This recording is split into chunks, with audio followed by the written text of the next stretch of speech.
Good morning everyone. We are going to discuss about the gross anatomy of the liver. Liver as such is the largest organ in the body, and weight, if we say, it is approximately 1400 grams to 1800 grams in males and approximately 1300 or 1200 to 1400 grams in females, approximately 150 grams at the time of birth, okay, newborns. So if you can see, the shape is more or less like you cannot make out the exact shape because it has number of surfaces, it has number of borders, you can, especially this one border. So it is like a wedge shaped. Why wedge shaped? Because when it is located in the abdominal cavity, it is in contact with different organs and abdominal wall which may compress, and because of those impressions it has multiple surfaces. So that's why it is wedge shaped.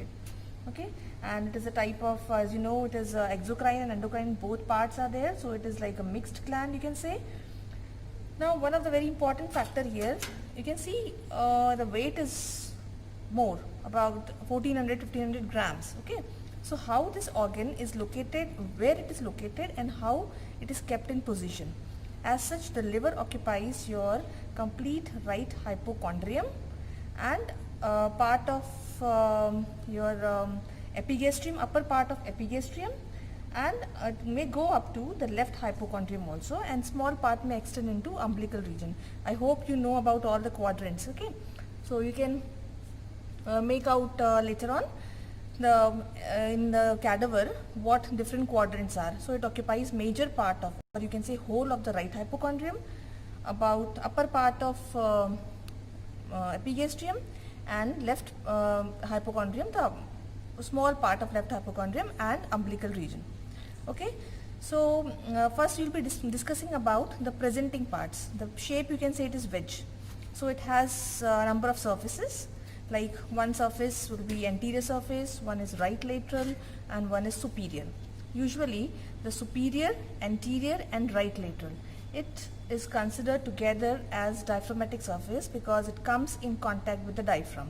So and also we cannot make out the exact boundaries or the differences, the borders in between. So that's why these three are considered as diaphragmatic surface. If we turn the liver, something like this, we can get irregular surface. See, elevations and depressions are there. So the upper part of this is actually it comes in contact with the vertebral bodies, especially the 10th, 11th thoracic vertebral bodies. So this part is actually the posterior surface. Below that is your visceral surface, this surface. So also there is no any exact differentiation. So lower part, we say, because of impression of different visceras, it is called as a visceral surface. Upper part is posterior surface. If we say borders, theoretically it has three borders.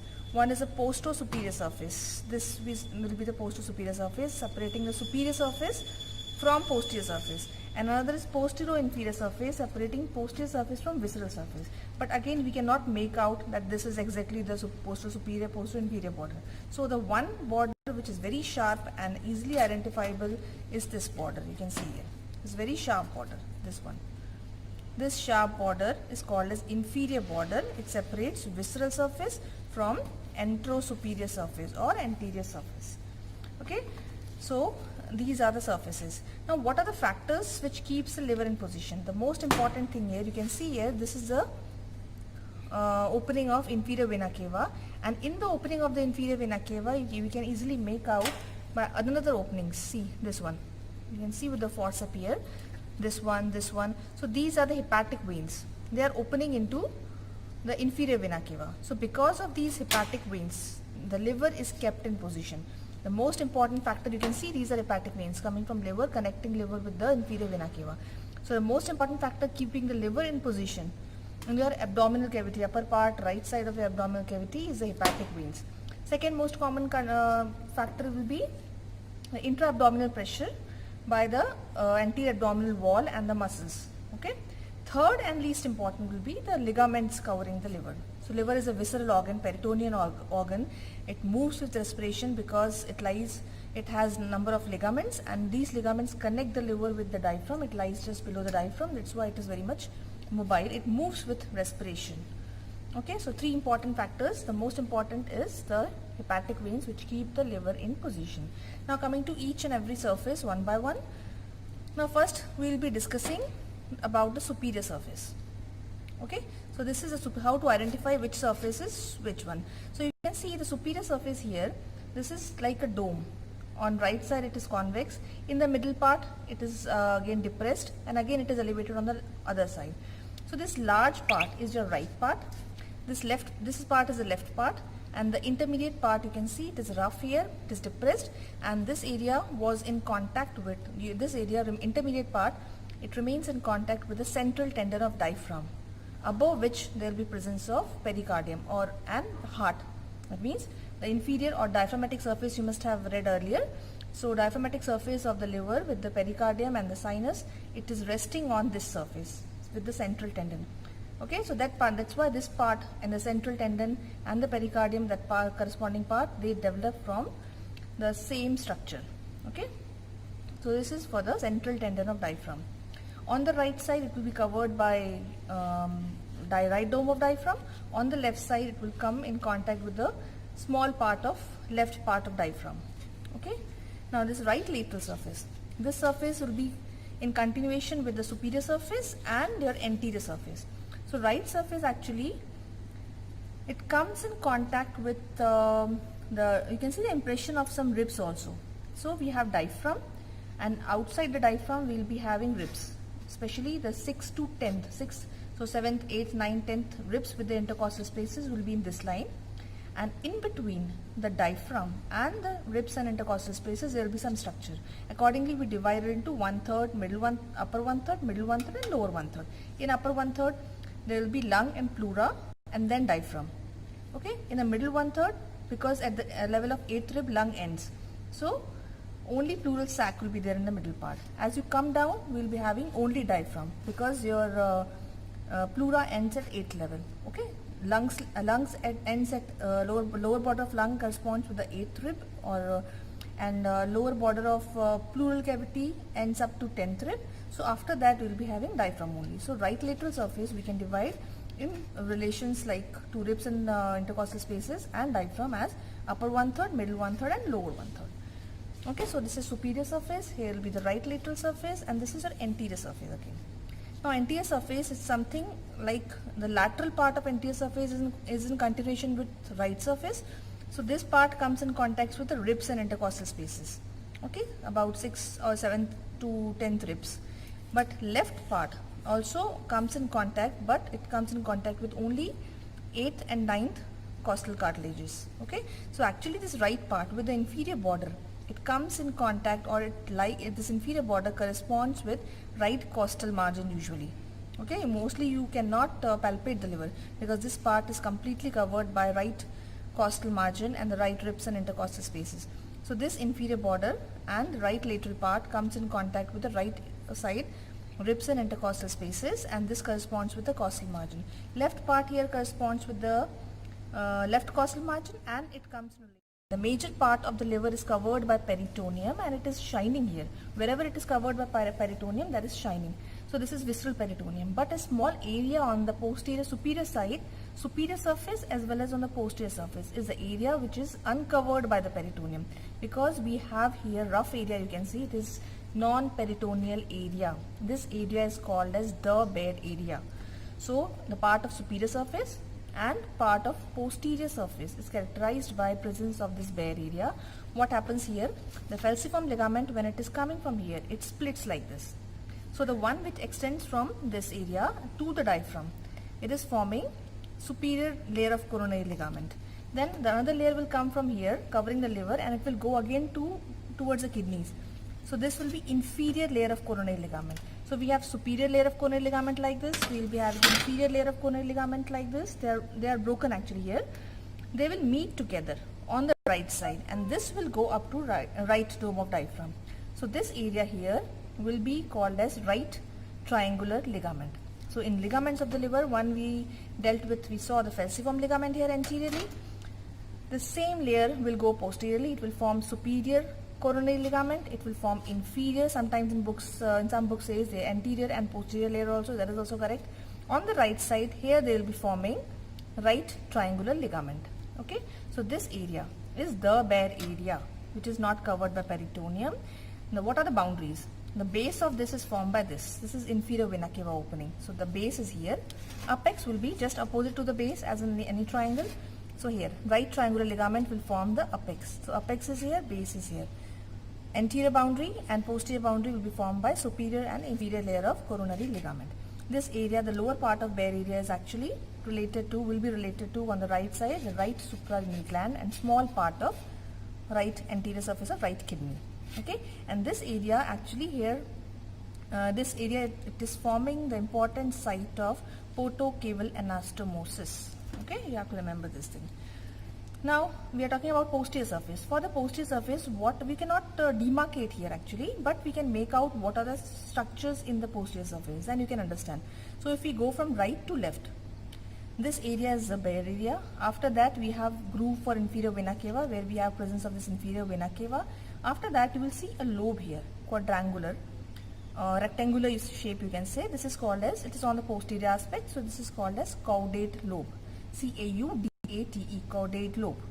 Okay, which is bounded on the right side for the groove for inferior vena cava. On the left side there is a groove where we have the same the fissure, another fissure here, where we can see you have the peritoneum entering inside and coming out with one ligament here. This is called as fissure for ligamentum venosum. Ligamentum venosum is again a remnant. It is so ductus this ligamentum venosum is actually the remnant, and it is a remnant of ductus venosus in fetal life. This ligamentum venosum and that ligamentum teres hepatis, they both are considered as true ligaments of the liver because they are present in fetal life. Other ligaments like falciform, coronary, triangular ligaments, they all are false ligaments because they are peritoneal folds.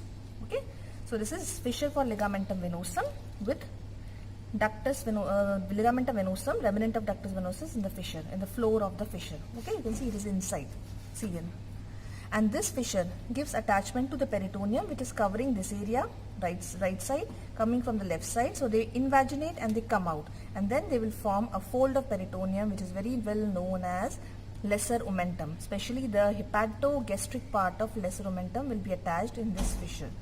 Okay, as you go towards the left side, this is a esophageal impression.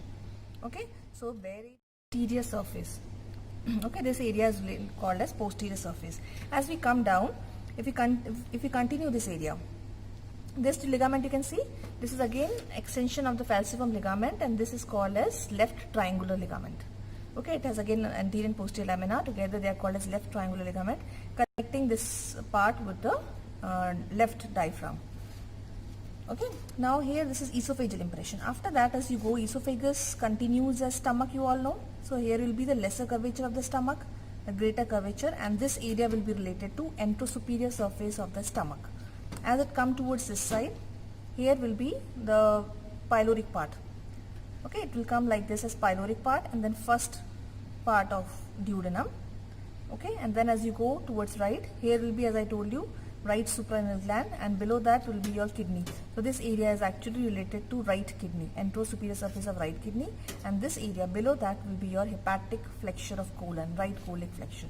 Now in this visceral surface you can see some bunch of tissue just below this caudate lobe, or just anterior to caudate lobe, we have this impression. This transverse fissure is actually porta hepatis. Porta means any entry, any structure, hilum. It is like a hilum where the blood vessels of liver are attached. So in this you can see one structure is like this, soft, okay, very thin wall. You can make out this can be vein, right? One structure you can see the wall is thick and it is greenish in color. And other structure we have to search here, see the lumen. So if we take it, I will tell you the anatomical position later on. So we can see three structures. One is here, this is posterior, so one is here in the posterior aspect, this is a vein. In the anterior side towards the right there is one green structure, and towards the left there is one structure with a lumen. You can see thick wall, structure with a lumen. This is actually an artery. I'll show you another sample also. So this is your artery, this is your duct, and this is your portal vein. So this structure, this area is called as porta hepatis, which has number of structures entering and coming out. The arrangement of structure is most posteriorly portal vein. In front we have towards the right bile duct, or divisions of bile duct actually, and division of hepatic arteries. And there will be number of connective tissue, and this margin gives attachment to hepatoduodenal part of lesser omentum. Lesser omentum, if you know, it has L-shaped attachment in the liver. Vertical part, horizontal part. Horizontal part will be here, vertical part will be here.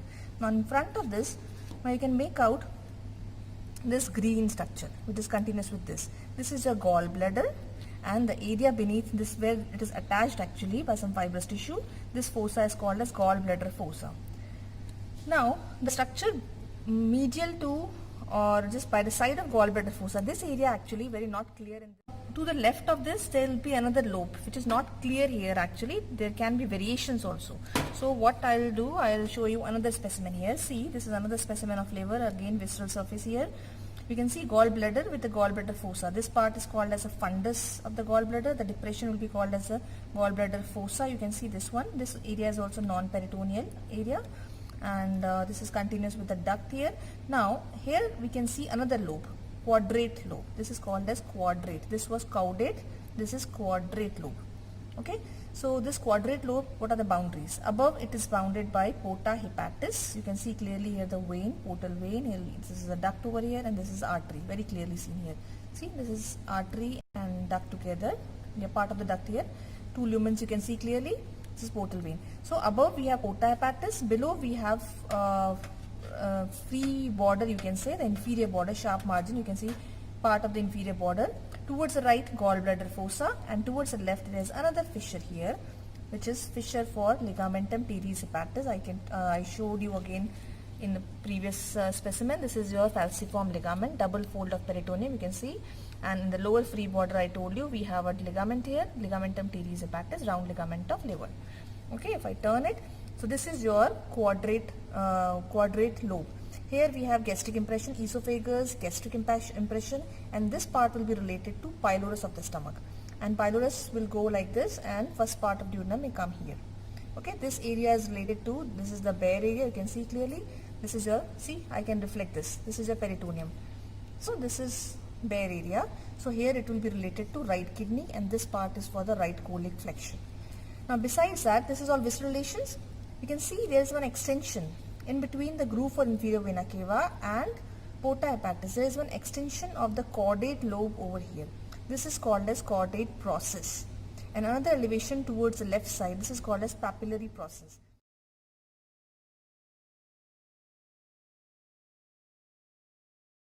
Actually, this is the area where we have origin of just above the papillary process of liver.